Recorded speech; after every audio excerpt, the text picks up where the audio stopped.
Hallelujah, hallelujah, hallelujah. Bless you, saints. Bless you so well. Very, very honored to be here today, as always. Saints, we're going to go into, if my co-host is still with me and Blog Talk didn't kick you out, we're going to move over there to Psalm 37, okay? Psalm 37, starting at verse 3. Or verse 4, rather. Hallelujah. Let me put this back in. I am very, very sorry for this strange turn of events, I tell you. All right. Psalm 37, verse 4.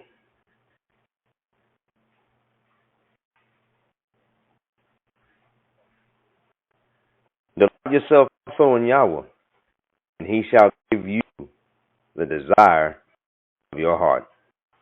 You know, we hear this quite often. We hear quite often that if you delight yourself in Yah, oh, he'll give you the desires of your heart. A lot of folks like the desire of your heart part. We're going to focus in tonight on the delight and delighting yourself in Yah. You know, I mean, what is it? Let's be honest, okay? What is it to delight yourself in the Most High Yah? What is that? You know, I mean, we want to see the desires of our heart.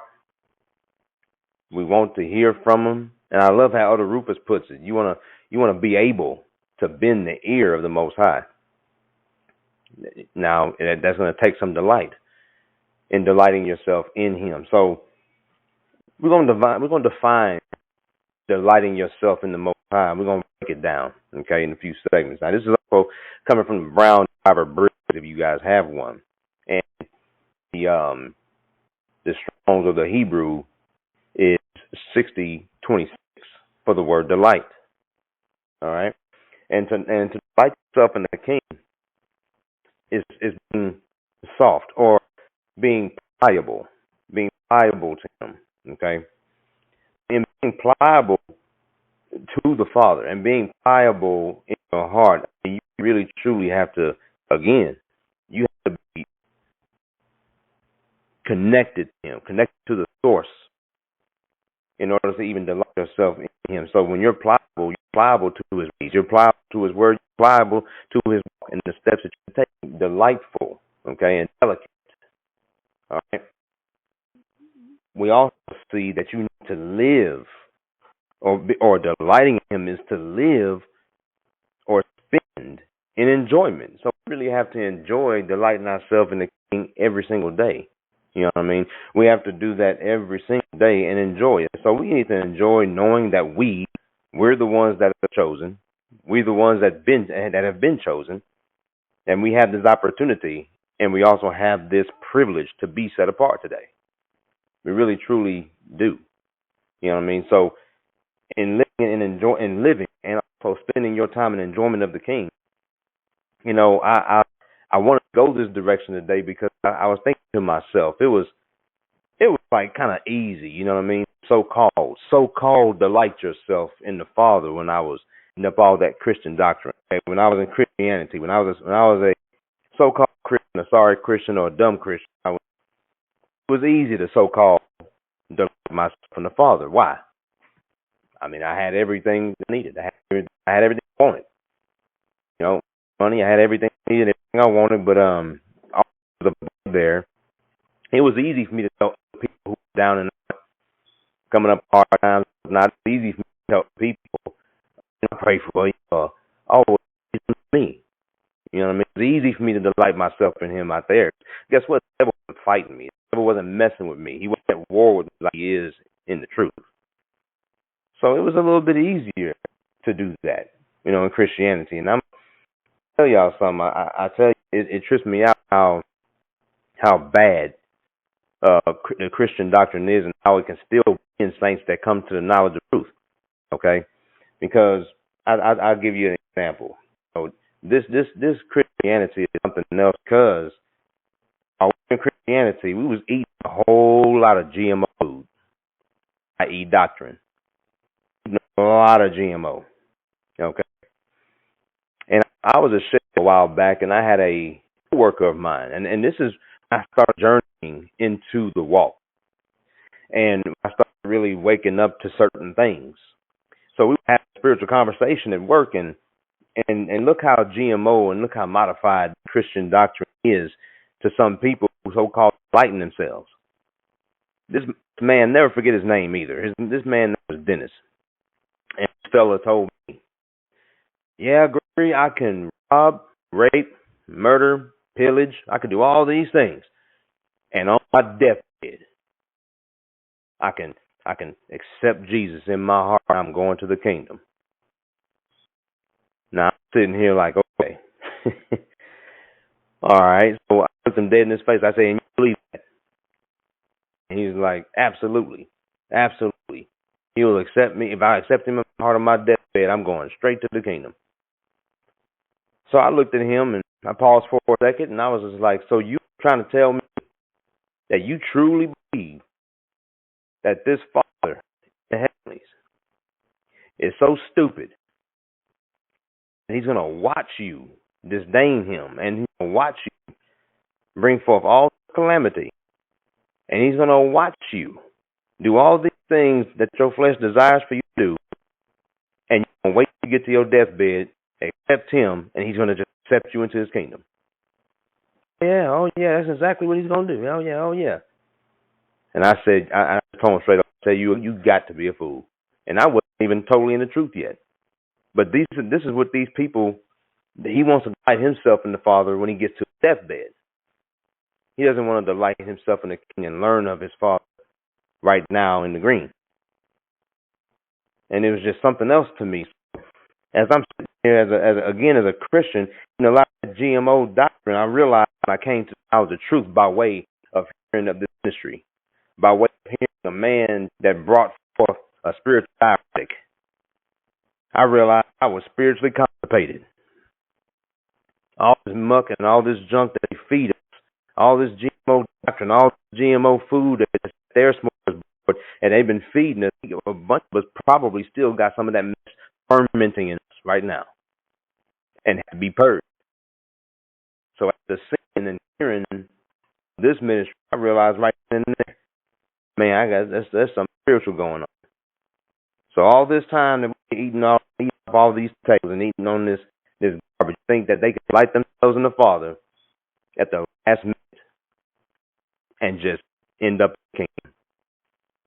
Well, I thank y'all to this day that we were able to get a whole lot of spiritual nourishment, a bunch of spiritual fiber, to get a bunch of this garbage that we've eaten all these years completely out of us. And I thank y'all for it. We're going to go over to Ephesians chapter 5. Chapter 5. Now, in delighting ourselves, we have to really think about this. It should be a daily thing. And we're going to get into that soon about another part of the definition that tells us it should be a daily habit. So, chapter 5, starting in verse 17 of Ephesians. Wherefore be you not unwise, but understanding what the will of God is. And be not drunk with wine or in excess, but be filled with the Spirit. Speak to yourselves in psalms and hymns and spiritual songs, singing and making melody in your heart to the Most High Yah. Giving thanks always for all things unto Yahweh and the Master and the Father in the name of our Master Jesus Christ, submitting yourselves one to another in the fear of Yah. This is something that should be a daily occurrence. But it's also spending our time in enjoyment.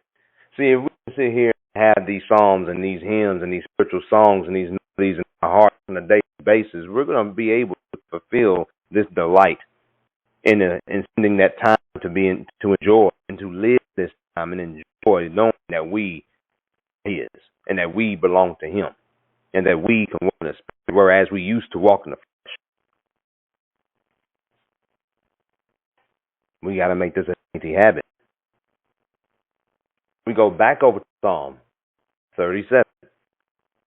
Now, what we can see this, and we can see ourselves right here delighting ourselves in the Most High. Yeah, we delight ourselves in the Father, but we cannot forget that He has to delight Himself in us. But the only way He can delight Himself in us is by us delighting ourselves in Him, and how can we do that? Now, in verse 5, Psalm 37, verse 5, commit your way, trust also in Him, and He shall bring it to pass. So we have to commit our way to Him. So as soon as I seen and was reading about committing our way to Him, it brought me over to the rock, Ecclesiastes, chapter 1.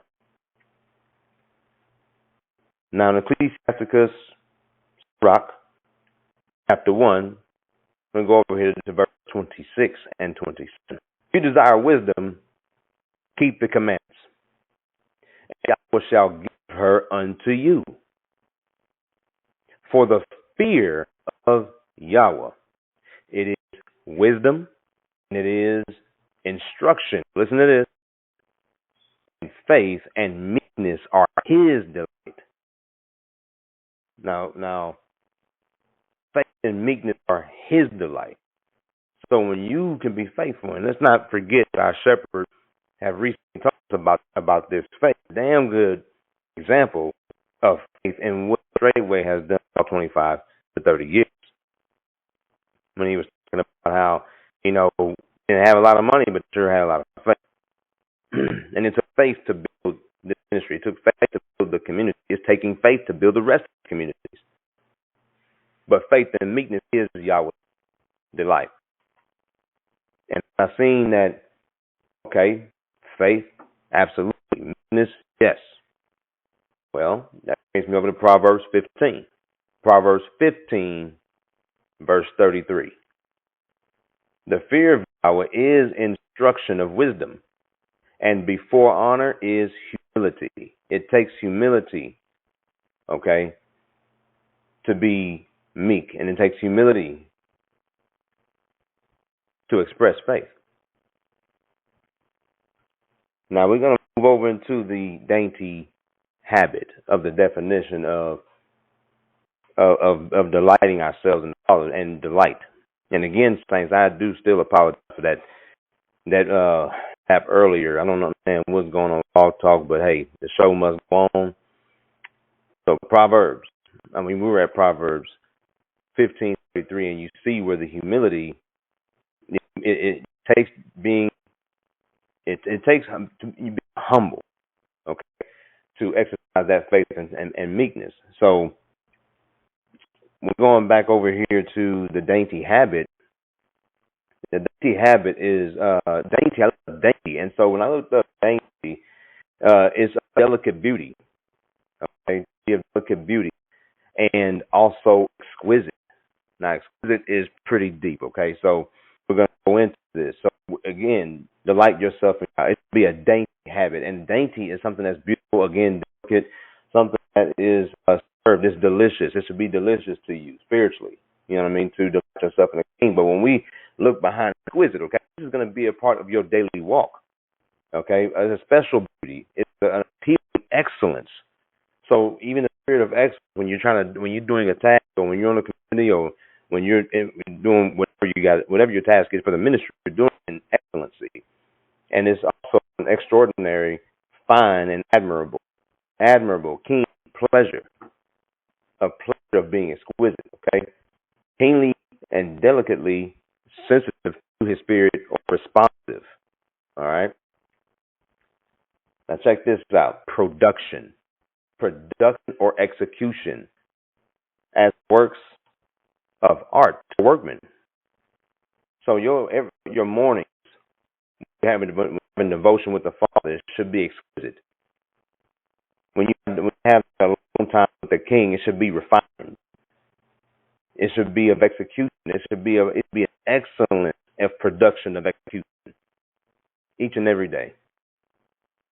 Just as a workman, elegance. This is exquisite, dainty habit that should be happening every single day It should also be elegant. It should be nothing to remove this from you. Okay? You have to delight yourself in Yah even in the bad times. Delight yourself in Yah even in judgment. Some folks are judged, but what? Delighting yourself in Yah is not just this beautiful thing. Even when you are going through judgment, you still have to delight yourself, Father, if you are a man that's right, that loves judgment.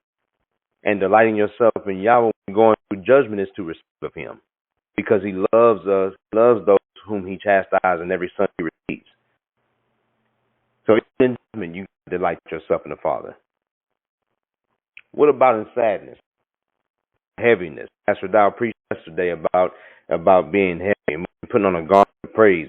You know, most folks, pretty much all of us, we see it's difficult, but we're told we need to do this. It may be difficult. You can overcome. So even sadness, you have to delight yourself in the Father to overcome whatever is breaking you down, overcome whatever is putting you down, to overcome whatever issue, trouble, or problem, or complication is at your door. Rejected, or you feel rejected, which of course deliverance is always available. You may have a brother, you may have a sister, a family member, someone that probably despises with you or whatnot. If you despise brother, you despise sister, delight yourself in the Father. He'll lift you up. He'll bless you. It's these hard times where we find ourselves having the hardest time delighting ourselves in Yah, delighting ourselves in His beauty, delighting ourselves done for us, the pampering He's done for us. You also, in the same definition, want to be merry over our Father every day. Even when the times are rough, you want to make sure you delight yourself. Delight yourself in the King. And when I was out there spiritually constipated, not realizing when I was full of Christian dogma and garbage. Now that we know we're here, now that we understand and comprehend what we're supposed to do in this place, and knowing that's walking in His ways, we have to be sure that we don't continue to show remnants of that old person, of that Christian GMO food we ate before. Because all this stuff out there, we're the ones with the privilege and the opportunity to delight ourselves in Him and know exactly what we're to do. We're the ones. The King. We have to make sure, okay, saints, that we're not doing all this delighting out of obligation. No, I gotta check in, do this. I gotta check in, do that. It has to be very much from the heart. Okay, Isaiah. Let me see. 58. Isaiah 58:14 tells us, then shall you delight yourself in Yahweh, and I will cause you to ride upon the high places of the earth, and feed you with the heritage of Jacob your father, for the mouth of Yah has spoken it. And that's what I look forward to, as long as we delight ourselves. Like that Christian that's got to talk to me and tell me he can do whatever he wants to do, and he can just make it to the kingdom at his deathbed.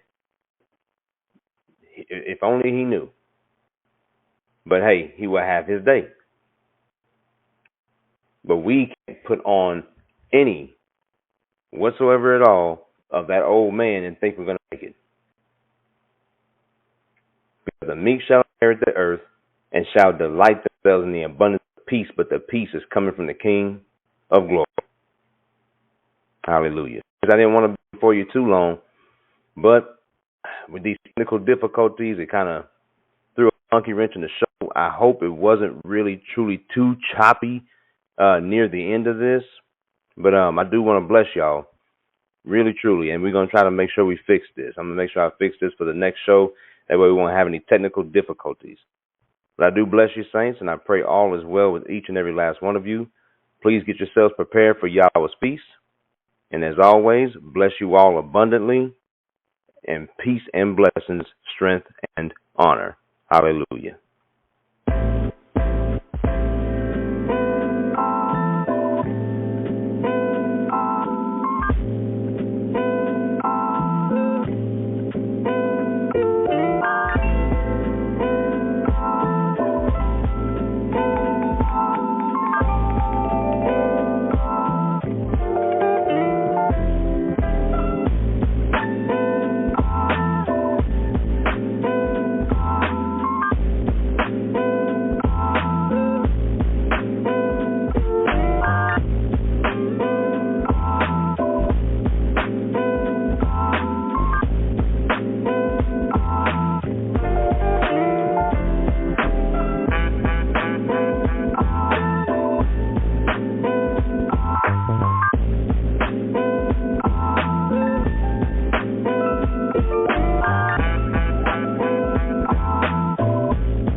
Uh-oh, look at him looking.